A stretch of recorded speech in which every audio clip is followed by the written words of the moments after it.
I stood in the kitchen speechless, still feeling the sting of that slap on my cheek. I felt so angry and hurt inside, I almost felt like my heart would burst. But I knew I couldn't react. My mother was all I had, and all she wanted was to keep us safe. I don't remember Dad too well. He was never around much. And then he just left one day. I was 6. I do remember my mother crying a lot and cleaning. She threw out everything that ever belonged to him, and she scrubbed down every surface. We never talked about him again. One day when I was about 10, I saw her in the kitchen washing her hands furiously. Her shoulders were shaking as she sobbed, and I rushed to her and hugged her tightly. "Don't touch me!" she screamed and shoved me back. I tried to calm her down, but she wouldn't listen. She clawed at her skin and rushed inside the bathroom. She locked herself in there for the rest of the day. I decided to make her some chocolate chip pancakes the next morning. It was her favorite breakfast, sure to cheer her up. As I was taking out the ingredients from the cabinet, everything else came tumbling out with a loud clatter. There was flour everywhere. I waited for an earful, but Mom just pushed me aside and began cleaning. Mom didn't stop until everything was spotless. Then she walked over to me. "You made a huge mess," she said calmly. Before I could apologize, she slapped me hard. "Why are you so careless? You know I can't stand any mess." I just stood there, listening to her rant, when I felt something trickle down my cheek. "You're bleeding," she gasped. "Look what you've done now. First you made the kitchen messy, and now you've hurt yourself. Don't you know you could get an infection?" She told me to clean myself up and went back to bed like nothing had happened. I began to wash the wound. I couldn't hold back my tears. But I had to be understanding. We only had each other. Over the coming days, she taught me everything she knew about cleaning.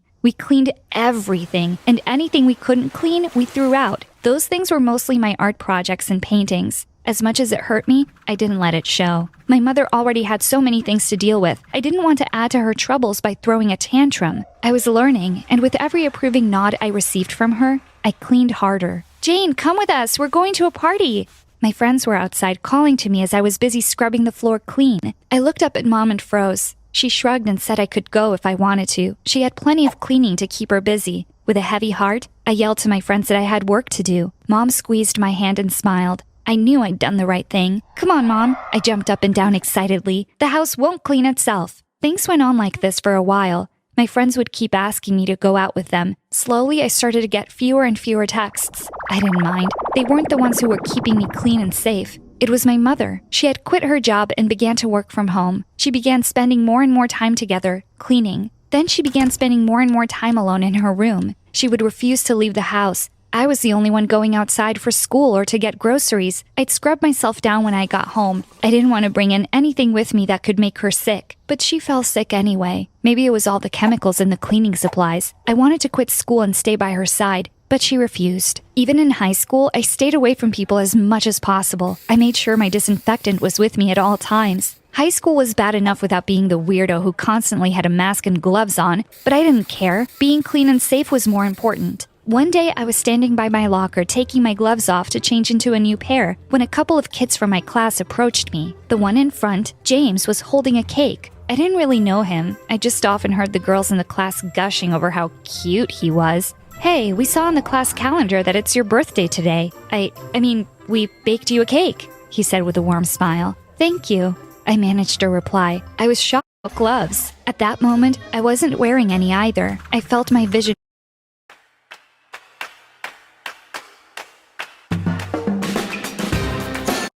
I turned on my heels and ran away as fast as I could. I needed to get out and get clean. I took one look back to make sure no one was following me. Everyone was still standing there in stunned silence. The cake on the floor, a mess. Over the next few days, I refused to go to school. Mom wasn't too happy about it, but she let me stay. Secretly, I was sure she was relieved when I didn't step a foot outside. I felt safe and comfortable at home too, but I couldn't avoid going to school anymore. I already had plenty of catching up to do. A classmate invited me to her home to collect notes. When I got there, I saw a mess that made my stomach churn. Crushed empty cans were thrown carelessly on the floor. Piles of dirty clothes were lying here and there were dirty dishes which seemed to be growing their own ecosystems. I was debating whether to run away or jump in and start cleaning when someone walked in. "You're Nicole's friend?" I looked up and realized it was James. The whole horrifying cake scene came rushing back to me, and I wanted to vanish into thin air. He didn't bring it up at all. He picked up 2 shirts from a pile on the floor. I almost screamed when he sniffed both of them, then dropped one and put on the other. Just like that. "I'm Nicole's twin. I would keep you company, but I need to get going."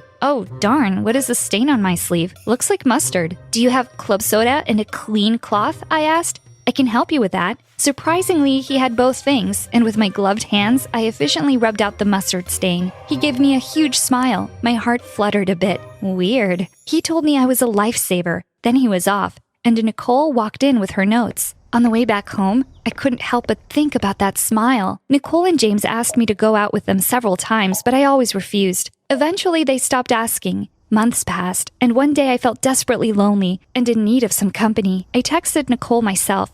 We met up in the park, and I don't know if it was the fresh air or their silly jokes, but I felt happier than I had in ages. We started hanging out more and more often. They never made me feel weird about all my strange tics and habits. Even if other people stared while I scrubbed down a table at a restaurant with my disinfectant wipes, they always acted like it was completely normal. James especially was super sweet. He'd wipe my plate and glass for me. I had come to realize that I had a pretty big crush on him, but I wasn't ever going to say anything. He probably just thought I was a freak, and he was only nice to me because he felt sorry for me. But one day, I felt I would die of embarrassment if he kept being so nice. That day I was feeling particularly worked up. I tried to rush out of class as soon as it ended, but on my way out, I knocked over Jax's books. Jack was a big bully who picked fights for no reason. He swore and jumped to his feet, and even though I apologized, he didn't let it go. He demanded that I pick up his books. When I did, he threw them all back down and said, "It's no fun if you don't take off your gloves." I looked at him in surprise. He must have been kidding me, right?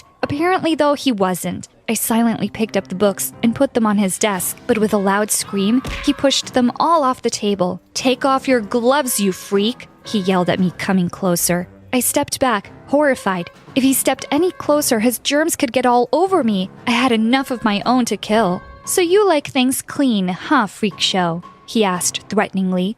I tried to turn and run, but one of his friends blocked my way. Then, to my horror, Jack reached for the trash can. No, I begged him to stop, but he wasn't listening. Things started to go in slow motion. He lifted the trash can and stepped toward me. I covered my face with my arms, ready to pass out, when suddenly I heard a loud yell. I looked up in surprise, and to my utter shock and embarrassment, I saw James punching Jack. Suddenly, everyone gathered around us. I pushed through the crowd and ran home. Why did he have to see me like that? I was devastated. Now he'd think I was the biggest, most helpless loser to walk the planet. I skipped school the next day again, but in the evening, Nicole called, demanding that I come over to her place. At first, I wanted to say no, but when I thought of the trouble James might have gotten into because of me, I agreed to go. I knew I was in trouble, but what I saw left me in shock. James and Nicole had cleaned their entire house. They had a whole new set of gloves and masks and a bottle of disinfectant set neatly on the table. My eyes welled up,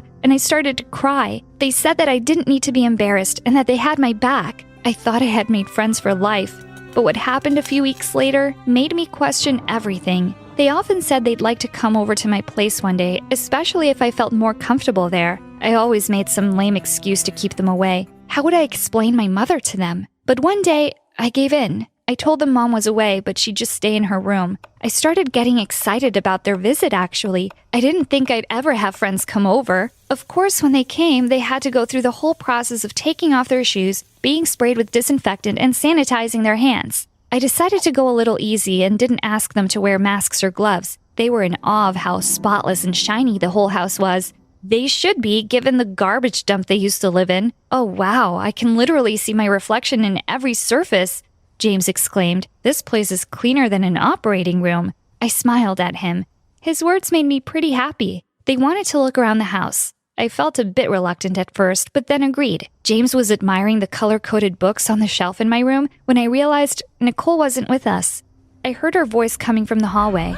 "Hey, what's in this room?" I ran outside at the speed of a bullet. Her hand was on the doorknob, and I pushed her away. She fell on the floor looking absolutely shocked. "Get away from that room!" I screamed. "Can't you see the door's closed? Why can't you mind your own business?" James helped Nicole up, and they both looked completely horrified. Nicole said in a choked-up voice that she hadn't meant any harm, and she rushed out of the house in tears. James just looked at me for a moment, too stunned to speak, and he followed her out. I burst into tears and flung myself on my bed. I couldn't believe what I'd done. I had pushed away the only two people who had ever been kind to me. I cried myself to sleep that night. I thought I'd never see them again, But to my complete surprise, James called me a couple of days later and said they were planning to go to the aquarium and water park that day. I should join them. My heart soared. Of course I wanted to see them. It was rather awkward when we met, and I tried to apologize, but Nicole just smiled and told me to forget all about it. We were here to enjoy this lovely day. I felt a lump in my throat and smiled back.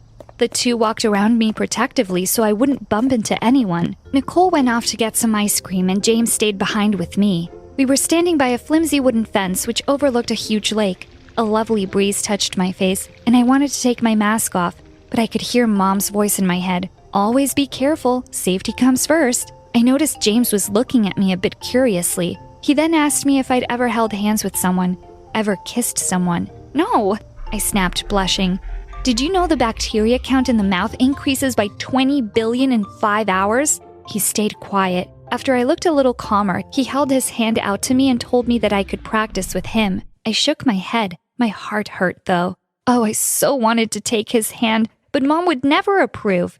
He didn't push me any further and walked away to talk to a friend he had spotted. Just then, I saw Nicole running towards me, 3 ice cream cones in her hands. She was completely wet. She laughingly shouted that she'd stopped to watch the dolphins and they'd drenched her. She looked like she was going to run straight into me. I told her to stop, but it looked like she couldn't. She's filthy! Mom screamed in my head. I jumped aside and she hit the fence, which gave way under her weight. In horror, I watched her fly over into the lake below. But luckily, she caught onto something and was hanging by the edge. Despite all of Mom's protests in my head, I got down on all fours and held out a hand to her. She held on to me desperately, but I could feel her grip slipping under my rubber glove. I knew she couldn't swim. I had almost lost her when James arrived on the scene, and we managed to pull her up together. "Thank you," Nicole gasped. "You saved me, Jane." "No, I didn't. I couldn't. I'm sorry," I said. I ran away as fast as I could as people began to gather around us. How I got back home was a blur. One moment I was running, and the next I was at my house. As I entered my dark, spotless home, it no longer comforted me. "Mother!" I screamed over the silence, tearing the mask off, then the cap. "Wash yourself as soon as you enter the house."